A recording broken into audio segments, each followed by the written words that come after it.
Kembalinya Raja Serigala. Bab 529, Kematian Dewa Petir. Ledakan. Tepat ketika Thor mengendurkan kewaspadaannya, Jiang Miao Miao meninju dada Thor dengan keras. Ledakan. Thor terlempar mundur 3 meter dan jatuh dengan keras ke tanah. Engah. Seteguk darah muncrat keluar. 5 tulang dada patah secara langsung, dan tulang dada yang tajam terekspos, yang sangat menyeramkan dan menakutkan. Ketika semua orang melihat adegan ini, mereka semua tercengang. Tidak seorang pun menyangka bahwa Jiang Miao Miao akan tiba-tiba menyerang Thor saat ini. Akan tetapi, jika dia tidak menyerang Thor saat ini, dia tidak akan mempunyai peluang menang sama sekali. Seperti yang dikatakan Thor, dia telah melalui ratusan pertempuran dan memiliki pengalaman tempur yang sangat kaya. Meskipun Jiang Miao Miao juga merupakan penguasa alam kuning seperti dia, tidak ada cara untuk membandingkan kekuatan mereka. Jika dia, Jiang Miao Miao, tidak memenangkan pertempuran ini dengan menggunakan kebijaksanaan, dia pasti akan kalah. Ini adalah fakta mutlak. Sekali lagi, semua orang sangat mengagumi pemimpin Jiang Miao Miao. Mereka pertama-tama setuju untuk menjadi pelayan Dewa Petir, dan kemudian mengejutkan Dewa Petir dan memberinya pukulan mematikan setelah dia benar-benar rileks. Setelah pukulan tragis seperti itu, Thor mungkin kehilangan kemampuan bertarungnya. Namun, tepat ketika semua orang mengira Thor telah kehilangan kemampuan bertarungnya, dia tiba-tiba berdiri.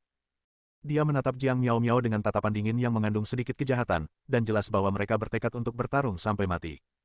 Nona Jiang, apakah Anda pikir Anda dapat mengalahkan saya seperti ini? Saya hanya bisa mengatakan bahwa Anda terlalu penuh khayalan. Setelah berkata demikian, Thor memukul tulang yang terekspos itu kembali di depan semua orang. Mendesis. Semua orang terkesiap. Kebanyakan orang tidak sanggup menahan sakitnya tulang yang patah, apalagi sakitnya saat mematahkan dan memasangnya kembali. Kebanyakan orang akan ketakutan ketika mendengar deskripsi tersebut. Dan Thor hanya berkedip. Dapat dilihat bahwa orang ini sangat menakutkan. Jiang Miao Miao juga menyadari keseriusan masalah ini. Dia mengira serangan diam-diam terhadap Thor akan membuatnya lengah dan membuatnya kehilangan kemampuan bertarungnya. Tapi ini tidak akan berhasil sama sekali, kekuatan tempur Thor masih setidaknya 70%. Sekalipun mereka hanya memiliki 70% kekuatan, mereka tidak dapat berbuat apa-apa terhadap Thor. Nona Jiang, hari ini bukan hanya Anda yang akan mati, tetapi mereka juga akan mati. Thor mengarahkan tatapan jahatnya ke semua orang. Semua orang ketakutan dan merasa seolah-olah mereka sedang ditatap oleh ular piton.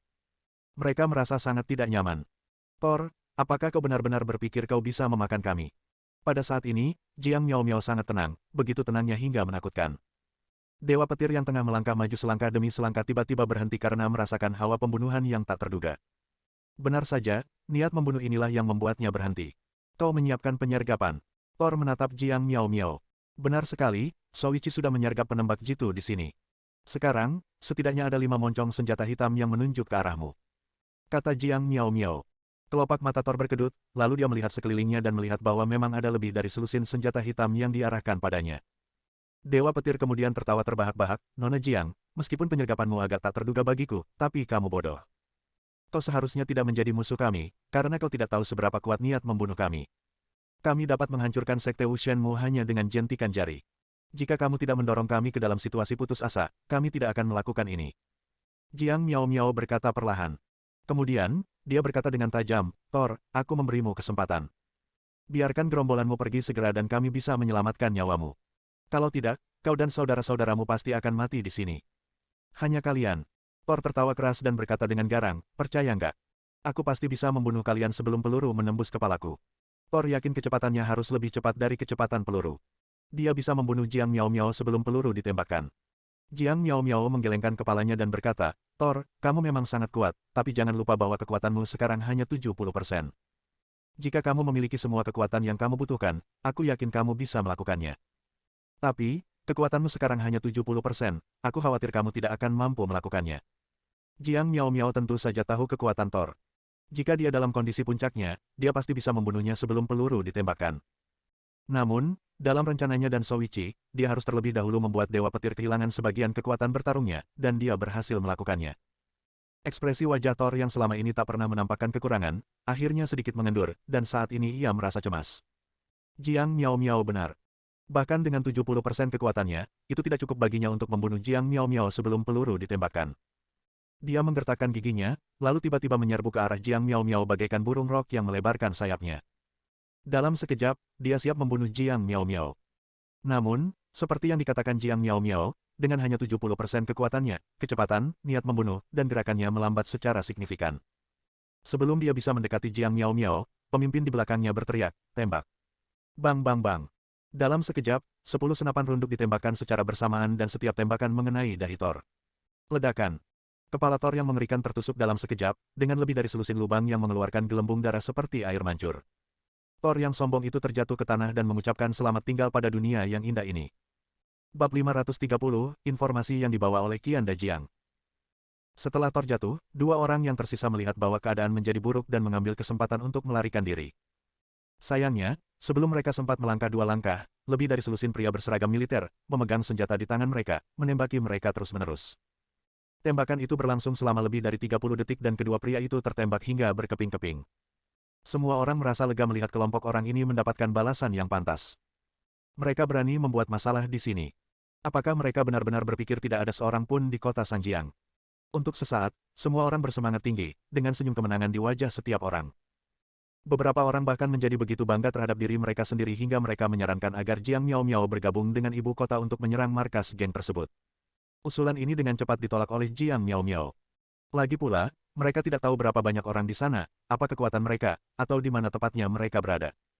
Jika mereka bertindak gegabah, mereka hanya akan membuat diri mereka dalam kesulitan. Sementara itu, mereka hanya meraih kemenangan kecil. Untuk membunuh 3 orang, Sekte Wushan dan kota Soushi perlu bekerja sama, yang menunjukkan bahwa kekuatan kelompok orang ini sangat mengerikan. Situasi selanjutnya masih sangat serius. Soushi juga angkat bicara, tidak disarankan untuk melakukan serangan balik ke base camp mereka. Meskipun kita telah mencapai kemenangan parsial, kekuatan kelompok orang ini belum berkurang secara efektif. Mereka mungkin masih memiliki banyak master seperti Thor. Hal terpenting bagi kita saat ini adalah bekerja sama dan bergotong royong untuk menangani orang-orang tersebut bersama-sama. Tentu saja, kita dapat mengumumkan kemenangan kecil ini dan memberitahu warga kota Sanjiang bahwa kita tidak pergi di saat krisis dan tidak melakukan apapun. Sebaliknya, kita akan selalu berada di sisinya. Setelah mendengarkan analisis Soushi, semangat tinggi semua orang berangsur-angsur mendingin. Semua orang tahu bahwa revolusi belum berhasil dan kawan-kawan masih perlu bekerja keras. Tepat ketika semua orang bersiap-siap untuk beraksi, sekelompok orang tiba-tiba menyerbu masuk, berlumuran darah dan tampak menyedihkan. Pemimpinnya pendek dan berkulit gelap, berlumuran darah. Terutama luka di dadanya yang panjangnya 20 cm, terasa mengerikan. Melihat sekelompok orang ini, semua orang terkesiap. Jiang Miao Miao semakin panik. Dia mendatangi pria itu dan bertanya, "Paman Qian, apa yang terjadi? Bukankah kamu mengerahkan lebih dari 100 orang ke sisi lain?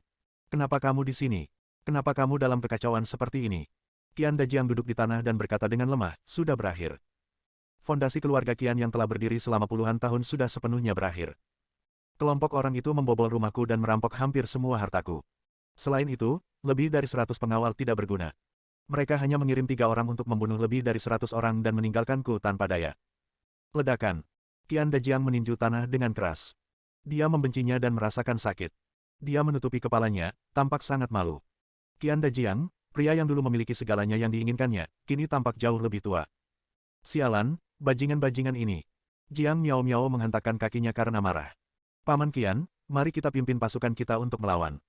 Jiang Miao Miao memberi perintah, dan murid-murid Sekte Dewa Bela Diri berdiri satu demi satu, siap bertempur. Namun, Qian Dajiang tidak memiliki semangat juang sama sekali. Dia menggelengkan kepalanya dan berkata dengan tegas, "Tidak." "Kenapa?" Jiang Miao Miao bingung, apakah kita benar-benar akan membiarkan mereka menguasai kita? Kapan kita pernah dipermalukan seperti ini? Dia mampu menjadi pemimpin Sekte Wushan dengan bantuan Qian Dajiang.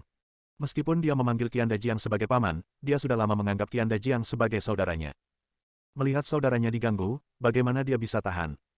Soushi juga berdiri dan berkata, "Dajiang, selama kamu, aku, dan Miao Miao, kita bertiga meluncurkan deklarasi bersama, kita pasti akan mampu menyatukan semua kekuatan di kota Sanjiang dan melawan kelompok orang itu." Qian Dajiang masih menggelengkan kepalanya dan berkata, "Bahkan jika kita bersatu, kita tidak bisa mengalahkan mereka. Saudara Fan ada di sini. Dia akan maju untuk menyelesaikan masalah ini. Kelompok orang ini datang untuknya. Dia akan mengganti kerugian kita sepenuhnya. Yang terpenting sekarang adalah menyelamatkan nyawa kita." Faktanya, Qian Dajiang tidak punya cara untuk melarikan diri dari sisi lain, dan dia mungkin telah terbunuh di sisi lain. Pada saat kritis, Singkong bergegas masuk dan berhasil menyelamatkannya. Dia juga memberitahu Chen Fan tentang rencana selanjutnya. Chen Fan akan turun tangan untuk menyelesaikan masalah ini. Hal terpenting bagi mereka saat ini adalah mempertahankan kekuatan dan menyelamatkan nyawa mereka. Selama mereka masih hidup, masih ada harapan. Keduanya saling berpandangan, lalu menatap Qian Dajiang, "Paman Qian, apa yang harus kita lakukan selanjutnya?" Qian Dajiang berdiri dan berkata, "Kau baru saja membunuh 3 orang. Kelompok orang itu pasti akan membalas dendam. Sekte Dewa Bela Diri jelas tidak aman sekarang. Satu-satunya cara adalah meninggalkan Sekte Dewa Bela Diri. Apa? Meninggalkan Sekte Wushen. Setelah mendengar kata-kata Qian Dajiang, beberapa orang berdiri dan berkata, Puan Jiang, kita tidak bisa meninggalkan Wushenmen. Wushenmen bukan hanya sekedar nama, tapi juga rumah di hati kita. Jika bukan karena obsesi untuk memiliki, kita pasti sudah pergi bersama Tetua Agung sejak lama. Mengapa kita harus tinggal di sini? Sekarang, suruh kami meninggalkan gerbang Dewa Bela Diri. Ini, kami tidak akan pergi. Seseorang berdiri dan berkata. Kemudian, orang lain juga ikut berdiri dan menyatakan keberatan. Benar sekali, kami ini anggota Sekte Dewa Bela Diri waktu masih hidup, dan kami ini hantu Sekte Dewa Bela Diri waktu sudah meninggal. Jika mereka ingin menghancurkan Sekte Wushen, mereka harus menginjak mayat kita terlebih dahulu. Semua orang bertekad. Bab 531, Penghancuran Sekte Wushen. Pada saat itu, orang lain lagi berlari masuk dengan tergesa-gesa. Semua murid Sekte Wushen mengenal orang ini. Dia adalah Wang Ran, tetua kedua Sekte Wushen. Meskipun dia tidak secara langsung mengungkapkan niatnya untuk pergi bersama Tetua Agung, ketika Liao menyatakan siapa yang ingin tinggal, dia juga memilih untuk tetap diam, dan akhirnya meninggalkan Sekte Dewa Bela Diri seperti yang diharapkan. Namun, sekarang dia tiba-tiba muncul di sini. Penatua Wang, mengapa Anda kembali? Jiang Miao Miao mengerutkan kening. Tetua kedua adalah orang yang moderat yang tidak memiliki pendapat sendiri dalam banyak hal dan selalu mengikuti arus. Berdasarkan pemahamannya tentang Tetua kedua, Sekte Dewa Bela Diri penuh dengan bahaya dan dia pasti tidak akan kembali ke Sekte Dewa Bela Diri saat ini. Namun, disinilah dia berada. Puan Jiang, sesuatu yang buruk telah terjadi, sesuatu yang buruk telah terjadi. Wang Ran tampak panik. Ia terjatuh ke tanah setelah berlari beberapa langkah. Namun, ia seperti belalang dalam penggorengan, menendang-nendangkan kakinya dengan putus asa untuk merangkak ke arah Jiang Miao Miao. Ketika semua orang melihat pemandangan ini, mereka semua terkejut dan berhenti untuk berdiskusi apakah akan tetap tinggal di Sekte Dewa Bela Diri. Jiang Miao Miao melangkah maju, menarik tetua kedua, dan bertanya, Tetua Wang, ada apa? Tetua Agung dan ribuan pengikut Sekte Dewa Bela Diri semuanya terbunuh. Ledakan. Semua orang saling berpandangan dengan tak percaya. Jiang Miao Miao juga menarik napas dalam-dalam, tidak dapat mempercayainya. Penatua Wang, apa maksudmu dengan ini? Tetua Wang menelan ludahnya dan berkata, awalnya, Tetua Agung dan saya berencana untuk pergi ke kota Beijiang untuk bersembunyi sebentar dan kembali setelah kekacauan di kota Sanjiang berakhir. Namun, kami hanya berjarak 20 km dari kota Sanjiang ketika kami bertemu sekelompok orang yang menghalangi kami. Kami pikir mereka adalah penjahat yang merampok orang di pinggir jalan, jadi kami keluar dari mobil untuk berbicara dengan mereka. Namun, kami tidak pernah menyangka bahwa pemimpin kelompok ini akan membunuh Tetua Agung itu hanya dengan satu gerakan. Kemudian, mereka mulai menyerang para pengikut Sekte Dewa Bela Diri. Orang-orang yang datang ke sini sangat kuat, dipimpin oleh setidaknya 3 penguasa alam kuning. Kami tidak punya cukup orang untuk membunuh mereka. Jika aku tidak mendukung tim ini, aku khawatir aku tidak akan bisa kembali menemui kalian semua. Ledakan. Semua orang tercengang lagi. Lei Shen adalah Master Huang Jing, dan butuh banyak usaha untuk menghancurkan Sekte Wushen dan aliansi Shoushi miliknya. Sang Tetua Agung dan para pengikutnya juga bertemu dengan 3 penguasa alam kuning. Termasuk 3 Master Huang Jing yang ditemui Qian Dajiang, setidaknya ada 6 Master Huang Jing dalam kelompok ini. Astaga! Semua orang terkesiap. 6 Master Alam Kuning sudah cukup untuk menghancurkan seluruh kota Sanjiang. Tetua kedua melanjutkan, Tuan, tolong bawa semua orang dari Sekte Dewa Bela Diri pergi dengan cepat dan tinggalkan garis keturunan terakhir untuk Sekte Dewa Bela Diri. Suasana menjadi sunyi dalam sekejap. Jiang Miao Miao berbalik, melirik semua orang, dan berkata, semuanya, kalian semua mendengar bahwa Paman Qian bertemu dengan 3 orang ahli cermin kuning, dan Tetua Agung beserta anak buahnya bertemu dengan 3 orang. Itu berarti setidaknya ada 6 atau lebih ahli cermin kuning dalam kelompok ini. Kita, Puan Jiang, kami semua mengikuti Anda. Kami akan melakukan apapun yang Anda katakan.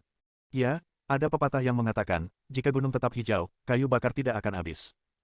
Mari kita pertahankan kekuatan kita terlebih dahulu, baru kita bisa membalas dendam nanti. Ya, Tuan Jiang, mohon segera tentukan tempatnya. Jika kita tidak pergi sekarang, kelompok orang itu mungkin akan datang untuk membunuh kita. Dalam sekejap, semua orang di Sekte Wushen memiliki ide dan sikap yang sama. Tidak ada yang akan mengolok-olok mereka. Lagi pula, ada 6 atau lebih Master Alam Kuning dalam kelompok itu, dan mereka tidak dapat mengalahkan mereka sama sekali. Jiang Miao Miao memandang Qian Dajiang dan bertanya, Paman Qian, apakah Saudara Fan punya instruksi untuk langkah selanjutnya? Qian Dajiang menggelengkan kepalanya dan berkata, dia hanya ingin kita tetap hidup terlebih dahulu, tetapi dia tidak membuat pengaturan khusus apapun. Untuk sesaat, keduanya berada dalam dilema dan tidak tahu harus kemana selanjutnya. Wali kota di sebelahnya melangkah maju dan berkata, ayo pergi ke gedung kantor wali kota. Di sana penjagaannya ketat, jadi kami bisa saling menjaga saat ke sana. Keduanya saling memandang dan mengangguk setuju. Mereka pergi ke gedung kantor ibu kota agar mereka bisa saling menjaga dan juga untuk memberitahu warga kota Sanjiang bahwa mereka belum pergi dan masih berada di garis depan. Tak lama kemudian, ketiga kelompok itu berkumpul menuju gedung kantor ibu kota. 30 menit kemudian, sebuah video dilaporkan oleh media besar di kota Sanjiang. Itu adalah video gerbang Wushen yang diledakkan. Dalam video tersebut, gerbang Wushen yang telah berdiri selama 100 tahun lenyap dalam sekejap disertai suara ledakan keras. Suara keras ini tidak hanya menghancurkan sekte Wushen, tetapi juga membuat warga kota Sanjiang merasa patah hati. Ketakutan, kepanikan, kegelisahan, segala macam emosi memenuhi hati setiap orang. Ini seperti akhir dunia. Di sisi lain, Guizhou duduk di sofa kulit, menatap kota Sanjiang yang sunyi, dan dia mengundangmu untuk tersenyum. Chen Fan pengecut. Aku sudah berurusan dengan semua orang di sekitarnya satu persatu, tetapi dia masih belum muncul. Dia orang yang tidak berguna. Saya tidak tahu mengapa bos sangat menghargainya. Menurut saya, dia hanyalah sampah. Tangan hantu itu sangat sombong. Ia mengira bahwa setelah ia membunuh Tian Dajiang, Jiang Miao Miao, Lu Zongzheng dan yang lainnya satu persatu, ia akan mampu memaksa Chen Fan keluar. Namun ia salah. Chen Fan adalah seorang pengecut dan ia tidak berani keluar sama sekali. Tuan tangan hantu, sekarang setelah kita membunuh tangan kiri dan kanan Chen Fan, bukankah sudah waktunya untuk bertemu dengan Chen Fan? Seseorang di samping tangan hantu menyarankan. Goshen mengangkat tangannya dan berkata, jangan terburu-buru, ku dengar Chen Fan punya anak perempuan yang sangat imut. Matanya yang seperti berlian bagaikan bintang yang diberkahi kekuatan bintang. Matanya sangat imut. Bagaimana menurutmu tentang matanya? Haruskah aku merebus, mengukus, atau memanggangnya? Bab 532 Ibu dan anak di bawah matahari terbenam. Pada sore hari itu, kota Sanjiang diselimuti lapisan gaun merah oleh cahaya matahari terbenam yang menyilaukan. Meskipun kekacauan dalam beberapa hari terakhir telah membuat sebagian orang takut meninggalkan rumah mereka, menghadapi pemandangan yang begitu indah, masih banyak orang yang pergi untuk menghargai matahari terbenam yang pendek dan indah ini, dan merasakan sensasi relaksasi dan kenyamanan yang langka.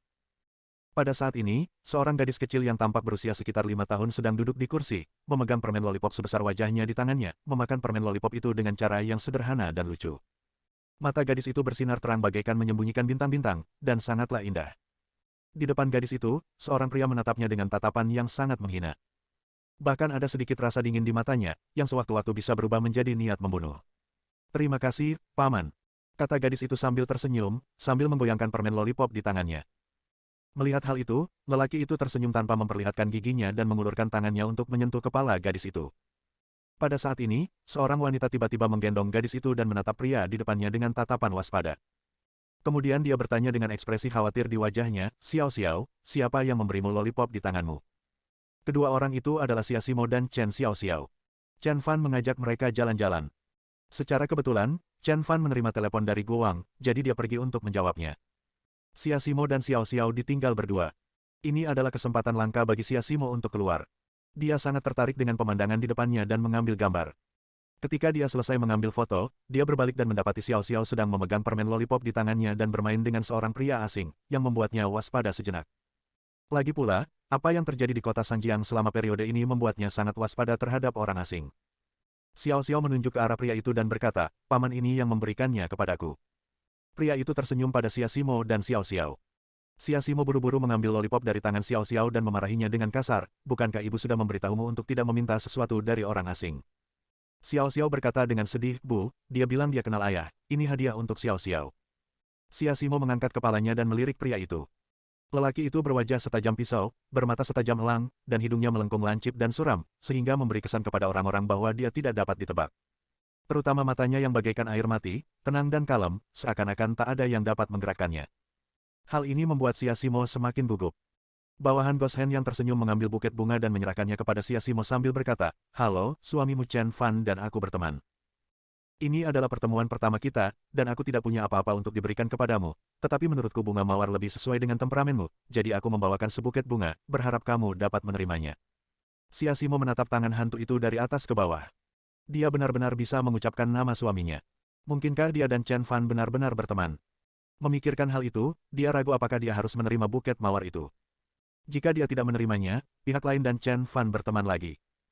Jika dia menerimanya, wajah pria ini akan menjadi dingin dan kejam, dan kesan pertamanya adalah dia tidak tampak seperti orang baik. Jangan gugup begitu, suamimu Chen Fan dan aku sudah berteman selama bertahun-tahun. Guizhou sedikit mengangkat sudut mulutnya, dan menyerahkan bunga di tangannya kepada Xia Simo dengan ekspresi sopan. Xia Simo ragu sejenak lalu mengambil buket mawar itu. Namun, detik berikutnya, ular. Xia Simo menjerit dan segera menjatuhkan mawar itu ke tanah. Dia menatap bunga mawar di tanah dengan rasa sanjungan. Sebab, pada saat dia mengambil bunga itu, lebih dari selusin kepala ular kobra muncul di kelopak mawar, dengan lidah panjang menjulur, menatapnya. Hal ini membuat Xia Simo begitu ketakutan hingga ia berkeringat dingin. Teriakan tiba-tiba itu juga membuat Chen Fan yang sedang menjawab telepon bereaksi. Dia melangkah mendekat dan memeluk Xia Simo dan Xiao Xiao yang tengah mundur. "Ada apa?" tanya Chen Fan. Xiao Xiao menangis terseduh-seduh, "Ayah, ada ular di bunga-bunga ini, banyak sekali ular." Chen Fan melirik bunga mawar di tanah, dan benar saja, lebih dari selusin ular kobra merangkak keluar dari kelopak bunga dan merangkak menuju Xia Simo dan yang lainnya. Chen Fan bergerak cepat dan tangkas, dia menendang dengan kecepatan tinggi, menghancurkan semua ular kobra itu hingga mati. "Apa yang terjadi?" Dia menatap Xia Simo dan bertanya. Xia Simo menunjuk ke arah Guizhou dan yang lainnya dan berkata, "Kelompok orang ini mengatakan bahwa mereka mengenalmu dan memberiku sebuket bunga. Begitu aku mengambilnya, lebih dari selusin kepala ular muncul dari kelopaknya."